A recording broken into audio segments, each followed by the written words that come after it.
नए तेवर में सक्रिय हुई पश्चिम बंग हिंदी अकादमी ने अपने लक्ष्य को निर्धारित कर काम की गति बढ़ा दी है। इसकी पहली बैठक बुधवार को संपन्न की गई। अकादमी के सभापति विवेक गुप्ता की अध्यक्षता में की गई बैठक में तमाम सदस्यों की तरफ से दिए गए सुझावों के बाद तय किया गया कि भाषा, साहित्य, संस्कृति और कला का विकास अकादमी का मुख्य लक्ष्य होगा।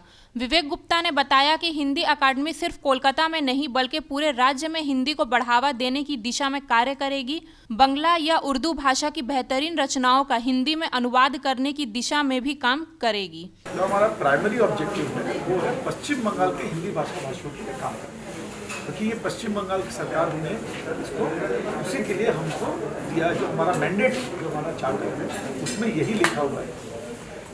जहाँ तक अपने स्टूडेंट्स और बाकी चीज़ों के अभी आज तो हम लोगों ने अपनी समिति पहली बैठक में सबसे सुझाव लिए, सबसे कई तरह के वार्तालाप, कई तरह के ओपिनियंस। अकेडमी का जो गतिविधियाँ हैं उनको 4 टुकड़ों में बांट है। जो भी काम करेगा, पहला होगा भाषा, दूसरा है साहित्य, तीसरा है संस्कृति, चौथा है कला। इस मौके पर हिंदी अकादमी के अन्य सदस्यों ने भी अपना वक्तव्य रखा। इसको सिर्फ कलकत्ता केंद्रित नहीं किया जाएगा, इसे जिलों में भी बांटा जाएगा। कम से कम जैसे 3 जिले हैं, उत्तर बंगाल, दक्षिण बंगाल और कलकत्ता। इन तीन में काम किया जाए ताकि सबको मौका मिल सके, सब जगह जाके मीटिंग हो। अगली मीटिंग जैसे सिलीगुड़ी में डिसाइड हुई है तो बहुत अच्छी बात है और अच्छी शुरुआत है। नए तेवर के साथ में हिंदी अकादमी का आगे बढ़ रही है, आगे बढ़े, मेरी ये शुभकामना है। ये हमारे लिए बड़ी खुशी की बात है कि पश्चिम बंग हिंदी अकादमी अंततः अब सक्रिय हो गई है, पुनर्गठित हुई है। जो हिंदी का वजूद था वो उठने जा रहा था, उसे संभालने की टाइम आ गई है। अगर इस माध्यम से हमारी पुरानी पुस्तकालय हिंदी की पुनर्जीवित हो जाती है तो ये हमारे हिंदी भाषाभाषी कुलांचन के लिए बहुत ही सौभाग्य की बात होगी।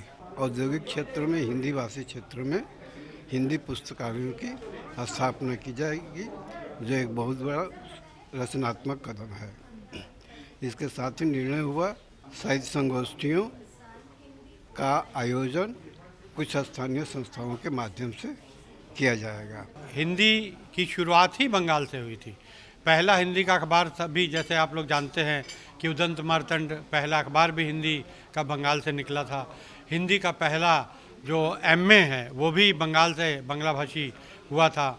तो बंगाल का हिंदी के विकास में बहुत बड़ा योगदान बराबर से रहा है और मुझे ये उम्मीद है कि ये जो पश्चिम बंगाल हिंदी अकादमी का जो ये पुनर्गठन हुआ है, इसके साथ जो लोग भी जुड़े हैं, अधिकतर लोग तो हिंदी साहित्य का काम अभी भी कर ही रहे हैं, लेकिन सामूहिक रूप से ये जो पश्चिम बंगाल हिंदी अकादमी के साथ जुड़कर हिंदी का विकास करेगी और ये बंगाल जो साहित्य, कला और संस्कृति का केंद्र बराबर से रहा है और सारे देश को ये रास्ता दिखाता रहा है, दूसरे विषयों में, साहित्य, कला में भी और हिंदी में भी, ये एक बार फिर ये अपना परचम पूरे देश में लहराएगा। नए जो रचनाकार हैं उन्हें प्रोत्साहित किया जाएगा।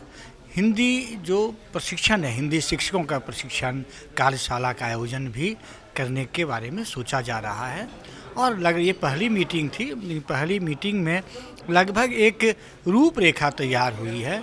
आने वाले समय में इस पर और गंभीरता से बातचीत होगी। मुख्य उद्देश्य जो समिति का है वो है पश्चिम बंगाल में हिंदी भाषा और साहित्य का लोकप्रियकरण और कैसे बंगाल के जो विद्यार्थी हैं उनके लिए हम और क्या बेहतर कर सकते हैं हिंदी भाषा से संबंधित, इस बारे में विचार किया गया। तो मैं उम्मीद करता हूं कि समिति कुछ बेहतर काम करेगी। पश्चिम बंग हिंदी अकादमी का पुनर्गठन जो हुआ है उसके बाद ये पहली बैठक थी। इसमें 10-11 मुद्दों पे बात हुई है। पश्चिम बंगाल के लेखकों और यहाँ के साहित्यकारों की डायरेक्टरी बनाने पे चर्चा हुई। अकादमी की अपनी एक स्वतंत्र वेबसाइट बने, इस पे सहमति बनी है। हमें पूरी उम्मीद है, पूरी आशा है कि हम हिंदी के लिए, अपनी मातृभाषा के लिए आगे बढ़ेंगे, काम करेंगे। जितने भी लोग यहाँ उपस्थित न हो सकें कोरोना की वजह से, लेकिन प्रत्येक सदस्य जो है अपने ईमेल के मार्फत हो या व्हाट्सएप के माध्यम हो, सबने अपना सुझाव भेजा है और इससे इस बात का प्रत्यक्ष रूप से ही ये साबित होता है कि लोग काफ़ी इंटरेस्टेड हैं, लोग चाहते हैं एकेडमी एक अच्छा हो, लोग अपना सहयोग भी करेंगे।